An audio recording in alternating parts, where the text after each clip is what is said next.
Paborito nyo rin ba ang bangus katulad ko mga kanoypi? Para sa'yo ang video na ito dahil for today's recipe ay magluluto tayo ng bangus recipe na di mo akalaing napakasarap pala at pwede pala ito sa bangus. At siguradong solve na naman ang kain mo kapag ganito kasarap ang ulam mo. Umpisahan natin sa pagpapainit ng mantika sa isang kawali. Kapag mainit na ito, gisahin na natin ang ating aromatics tulad ng luya, sibuyas at bawang. Gisahin natin hanggang sa ito ay aromatic. At kapag naamoy na ng kapitbahay mo ang iyong ginigisa, ilagay na natin ang kamatis at ipagpatuloy ang paggisa hanggang sa ito ay lumambot. Once na ito ay malambot na, ilagay na natin ang karne ng baboy. Pork belly pala ang ginamit natin dito. Gisahin natin ng kaunti bago natin ilagay ang ground black pepper. Lagyan din natin ito ng patis o pwede rin naman ang asin. By the way, paki-comment naman mga kanoypi saang lugar kayo nanonood para alam namin kung saang lugar nakaabot ang video na ito. Lagyan natin ng sapat na tubig para mapalambot ang karne. Pwedeng magdagdag kung kinakailangan. Takpan at lutuin natin hanggang sa lumambot ang karne.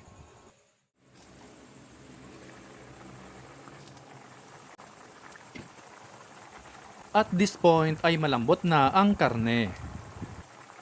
Ilagay na natin ang bangus. Ilublob natin para maganda ang pagkakaluto. Lagyan ulit natin ng kamatis. Lagyan din natin ito ng siling haba. Takpan ulit natin at ipagpatuloy ang pagluto. At once na ito ay kulong-kulo na, you can taste and adjust. Taktakan natin ng vetsin para mas lalong sumarap, pero ito ay optional lamang. Ilagay na rin natin ang pechay.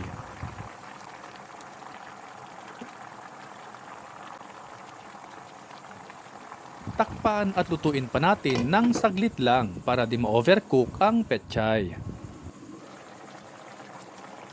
At finally, luto na ang ating kinamatisang bangus na may karne ng baboy. I-turn off na natin ang kalan at hanguin na ito. Ihanda na rin ang maraming kanin dahil mapapakanin ka na naman nito sa sobrang sarap. Di mo talaga akalaing napakasarap pala ng ganitong luto sa bangus, lalo na't meron pa itong karne ng baboy. Siguradong solve na naman ang kain mo nito dahil sabaw pa lang ay ulam na.